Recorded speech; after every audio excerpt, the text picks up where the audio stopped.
Ano tong bungang nandito sa may bintana namin? Parang orange. Teka nga lang. Oh, orange nga. Bakit yung puno ng sili namumunga ng orange? Teka nga lang, pitasin natin at gawin natin tong slime. Game! Ayan, at napitas na natin yung orange doon sa puno ng sili at gagawin na natin tong slime. At ano kaya magiging itsura ng slime na gagawin natin? Tara, simulan na natin. Aba! Gumagawa ka na ng slime! Opo, Lolo. Nakita mo na pala yung nilagay ko dun sa may puno ng sili. Yung orange po. Sabi ko na nga po, ikaw po yung naglagay niyan, Lolo eh. Oo! Ako ang naglagay! Alam ko kasi nagagawin mong slime yon. Alam na alam mo talaga yung mga gagawin ko, Lolo. Ayan po, Lolo, piniga ko na po dito yung pinaka-orange. At kalahati lang po yung nilagay ko. Eh, nasan yung kalahati? Kinain ko po. Ganon! Opo, Lolo, sayang naman po eh.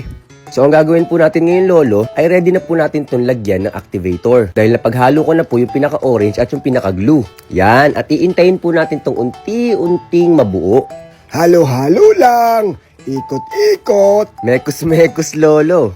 At unti-unti ay mararamdaman na natin na nabubuo na yung slime na ginagawa natin. Pag ganun, ano pong gagawin, Lolo? Eh, siyempre, pwede ka magdagdag pa ng activator. Halo-halo mo pa hanggang sa lumagkit, dumikit, dikit. At maging slime, Lolo. Pero bago po yan, ay may bagong feature ang Dola na kaya mag-generate ng bagong image. I-upload mo lang yung picture, lalagay ng prompt. Charan!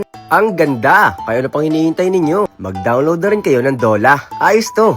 At ito na po, Lolo. Halos malapit na po nating mabuo itong slime. Aba! Kapag ganito na po yung nangyayari, unti-unti ay kukunin na po natin yung mga nakadikit sa board hanggang sa maging malinis po ito. Anong ibig sabihin nun? Kapag po unti-unti na po nating nakukuha yung mga nakadikit sa board, ibig sabihin po na nagiging maayos na po yung ginagawa nating slime. Hanggang sa mag-combine na po lahat ng mga slime at nakuha na po natin yung mga nakadikit dito sa board. Kaya ngayon naman ay ready na po natin itong stretch-stretch, masamasahin pa. Para gumanda!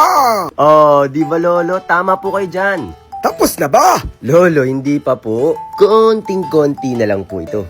Tatanggalin ko lang po itong mga nakadikit pa sa daliri ko. Pero tinan niyo po, makintab na po siya, stretchable, at Hindi kulay orange. opo, hindi po siya kulay orange. Pero, amoy orange. Yung maganda rin po yung kulay niya. At ang ganda.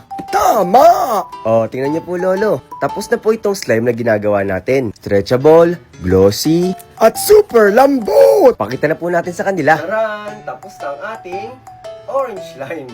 Kaya, gawa na rin kayo.